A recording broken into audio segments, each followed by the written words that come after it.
na naman si Jose Marichan. Ihanda na ang pagtipon ng bailong buison. Kaya restrict ang first at second generation. Maswerte ang sumunod na kabataan ngayon. Pangalo sa kanila buntot Panginoon. Mayroon pa ba ganyan sa bailon? Kapag pinapagalitan, hindi ka pwede tumingin sa mata, kasi minilalaban ka. Kaya tingin lang sa paa.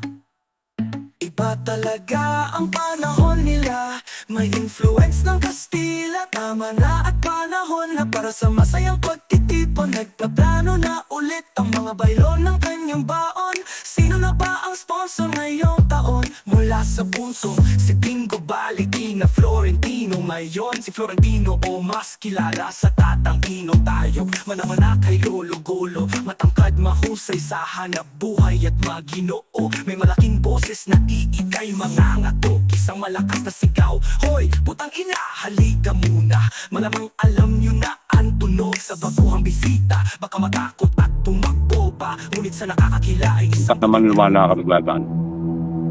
Nasabi naman sa akin, di pare takit punta kami ni Ross. Natawagan daw kayo eh. sa asawa niyang si Iinang Carmen. Isa lang tanging yaman sa kapagitan amin. Mahilig magluto sa kaldero para mapakain sa mga apo. 5 times a day daw magpakain sa amin. Kaya alam nyo na kung saan sila nagmana. Biyayaan sila ng 7 babae at 1 lalaki. Sina Meldy, Zenny, Marisabeth, Amang, Leonida, Yoli at si Sally. Isang pamilya hindi nagpapatalo sa pagluto ng pagkain. Kung hindi ka mabusog sa kinain, baka sa pagtawa nila mapubusog ka sa hangin. What's this? ICTU? Sali, ayaw nila dinidiktahan ko.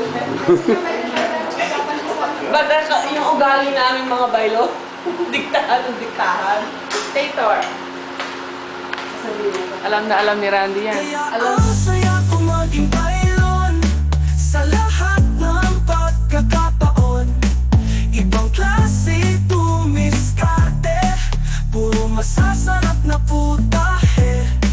Kung meron man pamilyang together, yan ang bailon forever.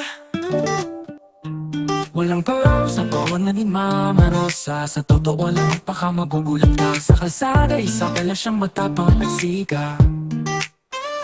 Lagi may dalang patalim at hindi ito chismis. Isang pangtuso sa haharang-harang sa kalye. Mga marites, can you believe this? Hindi nga mahuhuli sa hawak ng imperdibles. Ay sinukod ang buong ilonggan ng mata. Kinailangan pa may interpreter para matuloy away ne. Agi-asid ang tawag nila Father at Tenny. Siya ang kakamping nila laban sa kanilang ina. Bailon talaga ang magaling magluto. Kaya lang super taray naman pag magtuturo. Si nanay si Joring naman Gloria Romero. Nila artistahin naman talaga sa kagandahan, diba? Ugaling matapang pero may pusong mamon. Lahat ng tao tinutulungan lang ng ganaon. Walang kamatayang palo ang kinaabot namin. Ipagmalaki namin si Rosa lang bailon. Sandamakmak ang pinagaran ng mga pinsan. Helpful sa lahat ng siblings, relatives and friends. Bailon trait, matapang at palaban trend. Kaya ang saya ko maging bailon. Kaya ang saya ko maging bailon sa lahat ng pagkakataon. Ibang klase tumiskarte, puro masasarap na putahe. Kung meron man pamilyang together, yan ang bailon forever. Si Tata Sendo ang electual sa magkakapatid. Walang gimmick pero kamukha ni Merrick. Analytical thinker, medyo malalim mag-isip. Hard sa labas pero soft-hearted kapag nasilip. Magaling magnegosyo, magbenta ng kahit ano. Ang taas ng confidence level, kaya niya ipaglaban ang sarili niya. Maagap sa lahat ng bagay, ayaw nalalate sa usapang buhay. May prinsipyo at isang salita, though stubborn din katulad ng iba. Ingay at malakas ang boses, malapit lang ang kausap, pero nakasigaw agad. Matatapang at malakas ang loob, sa kwentuhan boses talagang nangingibabaw. Kaya ang saya ko maging bailon sa lahat ng pagkakataon. Ibang klase tumiskarte, puro masasarap na putahe. Kung meron man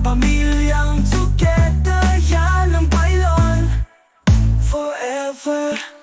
Sinikata pero nagaling sa carpentry. Stricto di siya katulad nila. It runs ata in the family. Dati siyang barangay captain ng Rizal, kaso naging wanted ng youth balahap. Kaya nagpalamig muna sa Manila. Napalayo siya sa kanyang pamilya at sa mga anak niyang sina Ine, Ben, Faring, Lina, Fanny, Amang Pa, si Chia at Julia. Dumadalaw siya sa Valenzuela na linggo. Halos sinaraw-araw nung nasa tondo.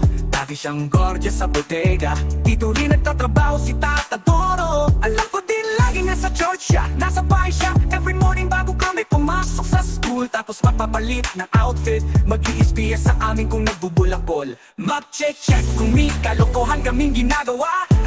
As if hindi namin siya makilala. Trying hard, hindi mahalata sa amin pa, hindi umubra. Para sa kanyang pamilya, mga kaibigan, pinanganak sa Kanda, Pampanga. Binuo ang kanyang pamilya sa Malabo. Nagtrabaho sa Globe Paper bilang isang mekaniko. Ngunit para sa kanyang mga kapitbahay at kaibigan, libre ang magpagawa ng kanilang mga sasakyan. Kaya siguro hindi yumaman.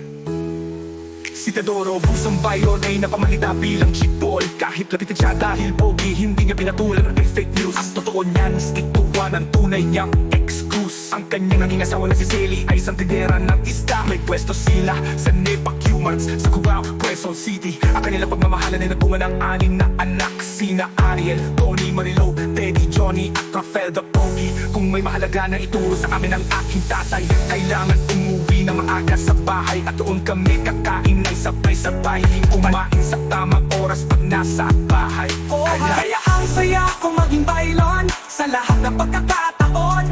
Ibang klase, tumiskate, puro masasarap na kotahe. Kung merong magpamilyang together, yan ang bailon forever. Sa lahat ng magkakapatid, si Tata Dingo daw ang pinakamabait. Siya rin yata ang kasundo ng mga third generation, hardworking at seryoso at mapapiro. Nagmana ang mga anak sa kanya, kita naman sa resulta.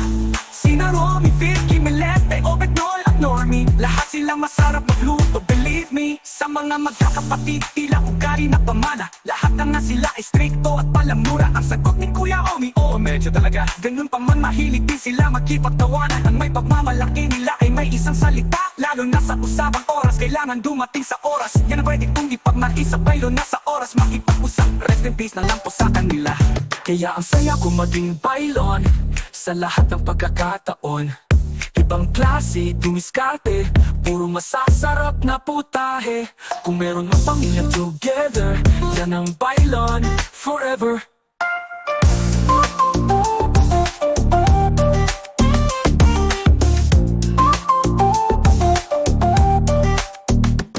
Kaya ang saya ko maging bailon sa lahat ng pagkakataon.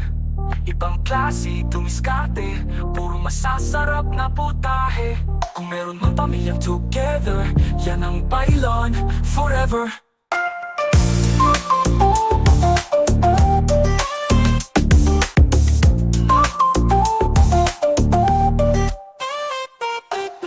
Kaya ang saya ko maging bailon sa lahat ng pagkakataon.